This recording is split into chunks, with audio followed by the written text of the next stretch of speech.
NLS परिवार के सभी सदस्यों को नवरात्रों की हार्दिक शुभकामनाएं। कैसे होगी आने वाले 6 महीनों के लिए हेल्थ इंश्योरेंस। नवरात्रों की साइंस को फॉलो करके जो अपने हाई ब्लड प्रेशर की और डायबिटीज़ की रिपोर्ट्स को नॉर्मल करना चाहते हैं वो नॉर्मल कर सकते हैं, और जो वेट रिड्यूस करना चाहते हैं वो 2 से 4 केजी अपना वेट रिड्यूस कर सकते हैं। क्या आपने कभी सोचा है कि नवरात्रों के उपवास यानी कि व्रत साल में 2 बार क्यों आते हैं, और वो भी मौसम में बदलाव के समय ही आते हैं?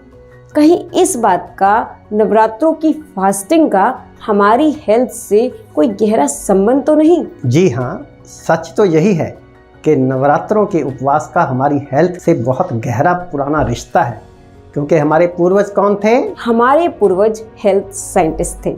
देखिए, अक्सर हम देखते हैं कि जब जब मौसम बदलता है तब ज़्यादातर लोगों को वायरल फीवर, नज़ला, जुकाम या फिर बुखार हो जाता है, ताकि मदर नेचर की कृपा से हमारा शरीर जमा हुई गंदगी को बाहर निकालकर आने वाली सर्दी या गर्मी का सामना करने के लिए तैयार हो जाए। लेकिन इस बात का नवरात्रों की फास्टिंग से, उपवास से क्या संबंध है?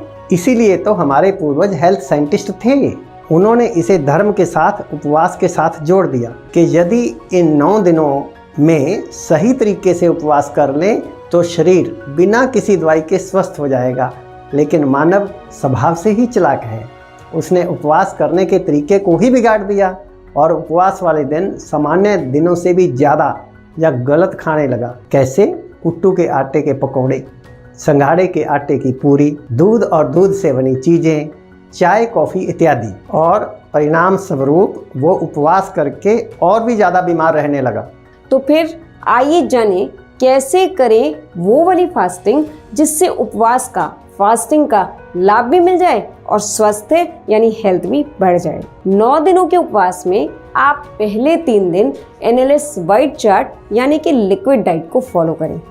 लेकिन ध्यान रहे, एनएलएस वाइट चार्ट में दूध से बनी हुई चीज़ें, लस्सी, चाय, कॉफ़ी, मिल्क शेक, गन्ने का जूस या स्मूदीज नहीं है, बल्कि नारियल पानी, पेठे का जूस, सीजनल वेजिटेबल जूस या फिर बिना कोई नमक मसाला डाले वेजिटेबल सूप ले सकते हैं। हाँ, अगर केवल लिक्विड डाइट पर रहना मुश्किल लगे तो ब्रेकफास्ट और इवनिंग में आप एनएलएस लिक्विड्स ले लें, और लंच और डिनर में सीजनल फ्रूट्स ले लें, जैसे कि गोल्डन एप्पल, छोटी नाक, संतरा, मौसमी, पपाया, शरीफा, सिंघाड़ा वगैरह ले लें। कोशिश करें एक बार में एक तरीके का ही फल लें। फिर 3 दिन के बाद एनएलएस ग्रीन चार्ट को फॉलो करें, यानी कि ब्रेकफास्ट और इवनिंग में एनएलएस ड्रिंक्स, और लंच में एनएलएस कच्चे सलाद, और डिनर में सीजनल फ्रूट्स, एनएलएस सैलेड और फ्रूट्स पेट भर, प्लेट भर खाएं।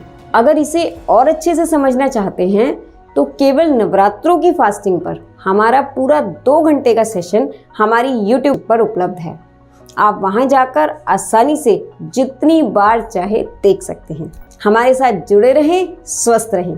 एक बार फिर आप सभी को नवरात्रों के उपवास की इस शुभ त्योहार की हार्दिक शुभकामनाएं। धन्यवाद।